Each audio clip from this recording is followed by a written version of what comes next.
Good evening, my friends. So, you want to learn to speak and understand English. You have had a long day. You are tired.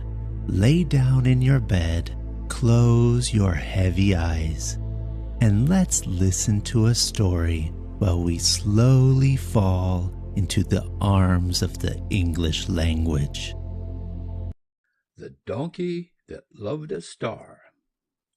"That is how the donkey tells his love," I said one day, with intent to be funny, as the prolonged love-whoop of a distant donkey was heard in the land. "Hey, don't be too ready to laugh at donkeys," said my friend, "for," he continued, "even donkeys have their dreams. Perhaps, indeed, the most beautiful dreams are dreamed by donkeys." "Indeed," I said, "and now that I think of it, I remember to have said that most dreamers are donkeys, although I never expected so scientific a corroboration of a fleeting jest.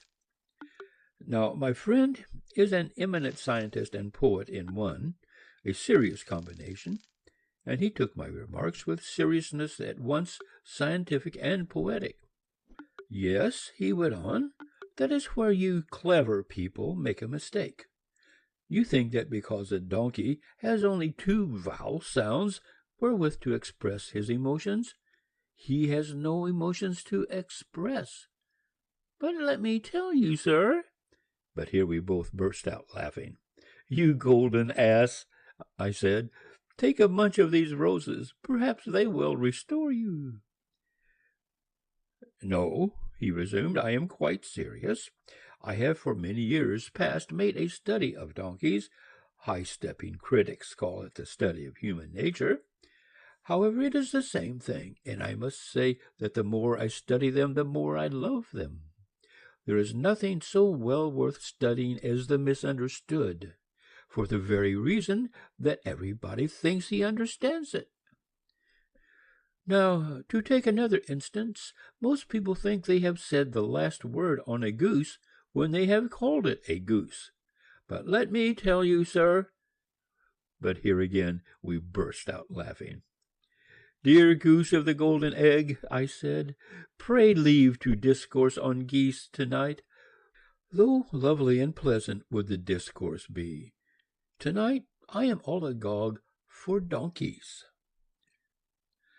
"So be it," said my friend, "and if that be so, I cannot do better than to tell you the story of the donkey that loved a star, keeping for another day the no less fascinating story of the goose that loved an angel." By this time I was, appropriately, all ears. "Well," he once more began, "there was once a donkey, quite an intimate friend of mine, and I have no friend of whom I am prouder, who was unpractically fond of looking up at the stars. He could go a whole day without thistles, if night would only bring him stars. Of course he suffered no little from his fellow donkeys for this curious passion of his. They said well that it did not become him, for indeed it was no little laughable to see him gazing so sentimentally at the remote and pitiless heavens. Donkeys who belonged to Shakespeare's societies recalled the fate of Bottom, the donkey who had loved a fairy, but our donkey paid little heed. There is perhaps only one advantage to being a donkey, namely, a hide impervious to criticism. In our donkey's case, it was rather a dream that made him forget his hide, a dream that drew up all the sensitiveness from every part, from hoof and hide and ears, so that all the feeling in his whole body was centered in his eyes and brain, and those, as we have said, were centered on a star. He took it for granted that his fellows should sneer and kick out at him. It was ever so with a genius among the donkeys, and he had very soon grown used to these attentions of his brethren, which were powerless to withdraw his gaze from the star he loved.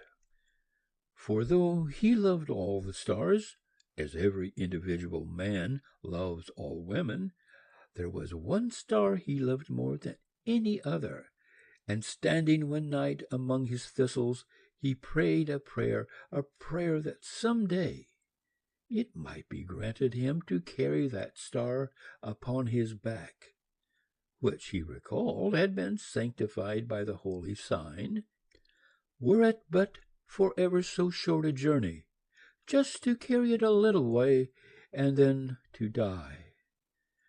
This to him was a dream beyond the dreams of donkeys. Now one night, continued my friend, taking breath for himself and me, our poor donkey looked up at the sky, and lo, the star was nowhere to be seen. He had heard it said that stars sometimes fall. Evidently his star had fallen. Fallen!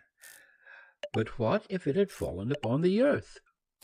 Being a donkey, the wildest dreams seemed possible to him, and strange as it may seem, there came a day when a poet came to his master and bought our donkey to carry his little child.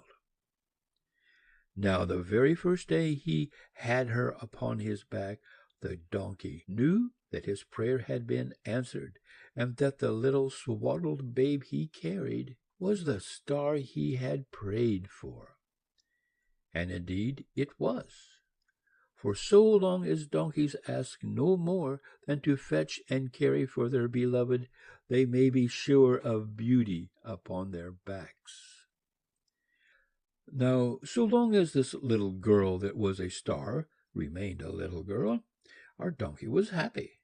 For many years she would kiss his ugly muzzle and feed his mouth with sugar, and thus our donkey's thoughts sweetened day by day, till from a natural pessimist he blossomed into a perfectly absurd optimist, and dreamed the donkiest of dreams. But one day, as he carried the girl, who was really a star, through the spring lanes, a young man walked beside her, and though our donkey thought very little of his talk, in fact felt his plain hee-haw to be worth all its smart chirping and twittering, yet it evidently pleased the maiden. It included quite a number of vowel sounds, though if the maid had only known, it didn't mean half so much as the donkey's plain, monotonous declaration. Well, our donkey soon began to realize that his dream was nearing its end, and indeed one day his little mistress came bringing him the sweetest of kisses, the very best sugar in the very best shops, but for all that our donkey knew that it meant goodbye. It is the charming manner of English girls to be at their sweetest when they say goodbye.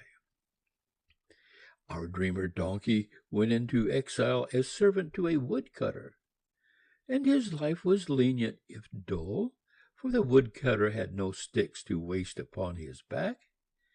And next day his young mistress, who was once a star, took a pony for her love, whom some time after she discarded for a talented hunter, and one fine day, like many of her sex, she pitched her affections upon a man, he too being a talented hunter.